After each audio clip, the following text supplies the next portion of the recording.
بسم اللہ الرحمن الرحیم، السلام علیکم، میں ہوں حمزہ اشرف۔ شامل کرتے ہیں ہیڈ لائنز۔ نیو کراچی صنعتی ایریا پر پولیس کا مکان پر چھاپا، چھاپے کے دوران تیار شدہ گٹکا اور 164 کلو گرام چھالیاں برآمد۔ پولیس نے دیگر سامان اپنی تحویل میں لے لیا، جبکہ 2 ملزمان موقع پر فرار ہو گئے۔ S S P district west کی ہدایت پر ایس ایچ او سعید آباد کی کارروائی، بدنام زمانہ منشیات فروش گرفتار، ملزم کے قبضے سے 1 کلو سے زائد منشیات برآمد کر لی گئی۔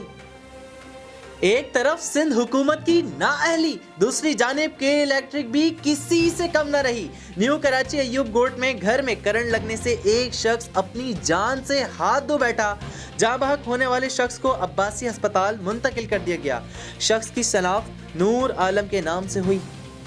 موٹر وے پولیس کا احسن اقدام، 45,000 سے زائد کی رقم تلاش کر کے مالک کے حوالے کر دی گئی۔ مزید ایک کارروائی میں چوری شدہ گاڑی برآمد کر کے ملزم کو گرفتار کر لیا۔ فی الوقت اتنا ہی۔ مزید خبروں اور اپڈیٹس کے لیے وزٹ کریں ہماری ویب سائٹ csnlive.tv۔ اس کے علاوہ آپ ہمیں فیس بک اور ٹویٹر پہ بھی جوائن کر سکتے ہیں۔ دیکھتے رہیے CSN۔